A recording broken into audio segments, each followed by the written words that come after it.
네, 전략 꼼꼼하게 점검해보는 시간입니다. 화요일 진짜 전략 유진투자증권 여의도영업부 강영현 부장과 함께 해보도록 하겠습니다. 부장님 어서 오세요. 안녕하십니까. 네, 부장님이 또 지난주에 나오셔서 추가 조정의 폭을 한 15%에서 20% 정도 염두해 둬야 된다라고 말씀을 해주셨는데요. 네. 또 대형주들의 실적 전망에 따라 조정 속도나 폭이 결정될 거다라고 말씀을 해주시자마자 네. 지난주에 애플, 아마존 중심의 나스닥 4% 급락이 나왔습니다. 네. 이번 주 또 FOMC를 앞두고 있는데 이 추가 조정 좀 지속될 거라고 보고 계십니까? 네, 어쨌든 단기적으로는 과매도권에 진입한 것 같습니다. 저희들이 계산하는 것 같고는 상관없이 투자자들의 심리를 이렇게 보면 급하게 매물이 쏟아지나 안 쏟아지나 이런 것들을 주요 참고지표로 보는데 그런 부분들은 좀 누그러진 것 같습니다. 그런데 더 큰 문제는 이제 하락 추세로 전환하는 그런 과정에 와 있는가라고 하는 거에 대한 중요한 포인트에 와 있다라고 하는 거고요. 그래서 만약에 이게 5월 FOMC 이후에 반등이 약해진 다음에 밑으로 내려가는 흐름들이 나오게 된다면 상당히 조심스럽게 시장을 대응하는 게 맞겠다라고 하는 겁니다. 제가 보는 타임 스케줄로 본다라고 하면 6월, 7월 FOMC까지가 더 문제인데 5월 중순 이후에 FOMC 끝나고 나면 2주 있다가 의사록이 공개가 됩니다. 그 의사록이 공개가 된 이후에 문제가 될 가능성이 상당히 높다라고 하는 거 그걸 생각해 보셔야 됩니다. QT라고 하는 거는 돈을 풀었던 걸 다시 걷어들이는 겁니다. 그거를 패시브 방식이 있고 액티브 방식이 있거든요. 패시브 방식은 만기되는 것만 다 가져와 더 이상 발행 안 해줄 거야 라고 하는 건데 그것만 마무리 지어도 3천억 불 이상의 자금들이 빨려 들어갑니다. 그러니까 꽤 굉장히 큰 규모입니다. 그런데 액티브 방식으로 하겠다라고 하는 건 이제 앞으로 만기가 더 남아있는 것들을 시장에 집어던지면서 회수하겠다라고 하는 건데 그 규모를 950억 불로 세팅을 해놨기 때문에 시장에 어떤 영향이 있는지를 보셔야 됩니다. 그래서 주식시장의 큰 하락 요인이 될 가능성이 상당히 높은데 5월 달이 중요한 게 아니라 5월 달은 이미 반영했죠. 그러니까 10년물 국채가 3% 언더에서 움직이면은 시장이 끄떡도 안 합니다. 근데 오늘도 장이 흔들렸던 이유는 그 위로 툭툭 치고 올라가니까 시장이 팍팍 꼬꾸라지는 거거든요. 그러면 이제 거기서 6, 7월 달에 어떻게 갈 거냐라고 하는 걸 멘트에 따라서 코멘트에 따라서 올라가게 되면 문제가 생길 수 있다라고 하는 겁니다. 지금 나오는 질문은 그겁니다. FOMC 이후 큰 폭의 하락을 할 것 같냐?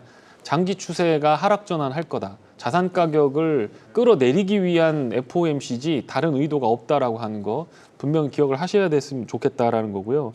FOMC 이후 단기적인 반등을 할 거라고 얘기하는데 맞는 것 같냐? 잠깐 반등할 것 같고 전략으로 대응한다면 반등할 때마다 비중 줄이면서 대비를 하는 전략을 해야 된다. 그렇게 대응을 하셔야 된다는 게 맞고요. 시장이 추가 조정을 한다면 그 원인이 뭐가 있겠느냐라는 거죠. 멀티플 조정했고 멀티플이 내려왔습니다. 그리고 나서 이제 실적 조정이 들어가기 시작했죠. 제가 말씀드린 대로 실적 조정 들어갔습니다.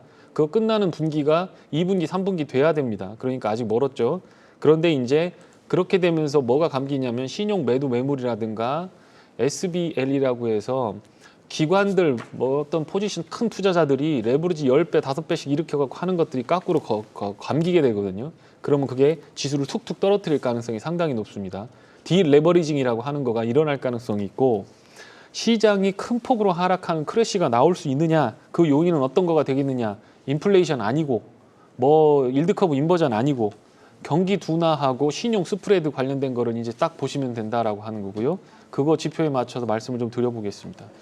나스닥 여기 차트를 한번 보여주시면 이렇게 저점을 깼습니다. 이 네모박스권이 이렇게 만들어졌다가 강한 반등세를 보이는 구간에서 깼다가 다시 지금 반등을 하고 있는 상황입니다. 이게 이 저항선을 뚫고 올라가서 빨간 선에서 노란 박스까지 올라갈지 아니면 여기서 다시 꼬꾸라질지는 모릅니다. 그러나 분명한 건 추세적으로 봤을 때 이거를 여기 녹색 선으로 표시된 12,000에서 11,000선까지 내려오는 걸 확인하고 들어가셔도 괜찮을 것 같다라는 생각이 듭니다. 미 증시의 투자 심리 지표를 이렇게 보시면 많이들 지금 움츠려 있다라고 하는 걸 보이실 겁니다. 펀드 어떤 유출 규모를 보면 4월에 가장 큰 폭으로 내려왔고요.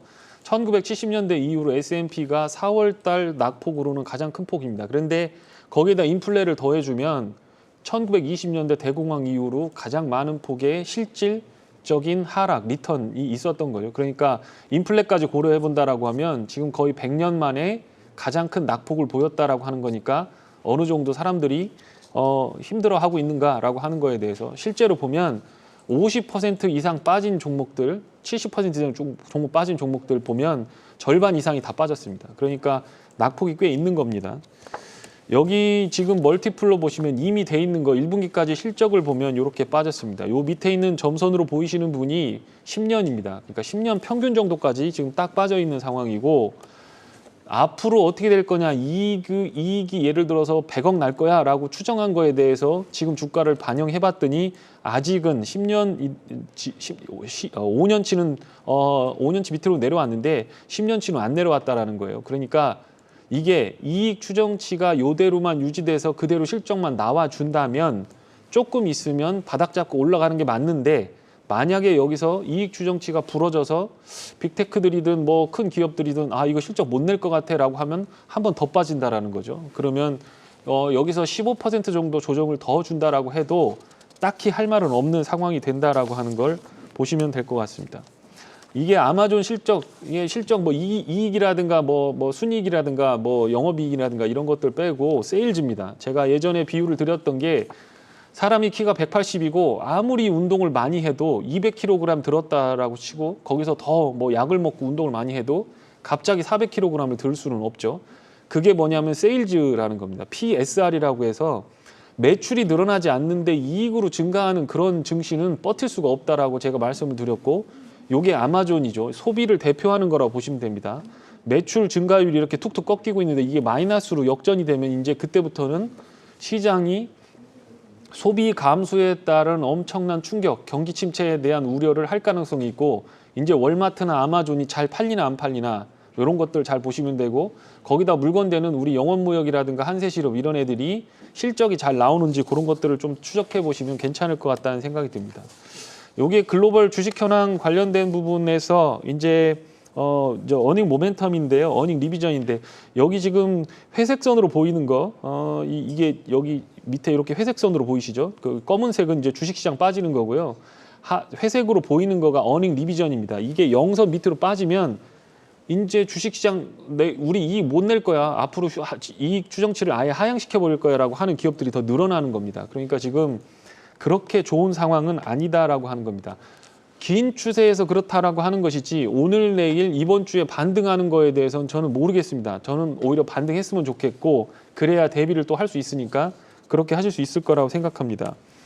ISM 제조업 구매자 관리 지표가 어제 나왔습니다. 다운됐어요. 안 좋았습니다. 그런데 내용을 살펴보니까 나쁘지는 않았거든요. 그래서 재고자산 관련된 부분은 줄어들었습니다. 그리고 신규 주문은 감소폭이 조금 보합 정도 0.6% 감소하는 쪽으로 나왔는데 그러니까 신규 주문에서 재고자산을 뺀 값은 회복되는 국면이기 때문에 지수상으로는 다운이 되는 거 이거는 50 미만으로 빠지면 불경기로 들어가는 겁니다. 그러니까 55니까 아직 버티고 있죠. 이렇게 되니까 아직까지는 괜찮은 걸로 나왔습니다. 그래서 여기 지금 브레이크다운 한 것들을 보시면 여기 인벤토리 부분이 조금 줄었습니다. 그러니까 물건이 지금 팔려 나가고 있는 거죠. 그러니까 여기에 있는 뉴 오더만 조금 더 0.3이네요. 제가 잘못 알았는데 0.3만 감소를 했거든요. 그러니까 조금 더 좋아진다라고 하면 그러면 시장이 조금 경기 침체에 대해서는 조금 한시름 놓을 수도 있겠다라고 하는 거고 요것과 연관돼서 이 값이 이렇게 턴하게 되면요. 반도체들이 좋습니다. 그러니까 한국이라든가 미국의 필라델피아 반도체 지수 같은 것들은 바닥 찍고 턴할 가능성이 상당히 높기 때문에 그걸 한번 보시고요.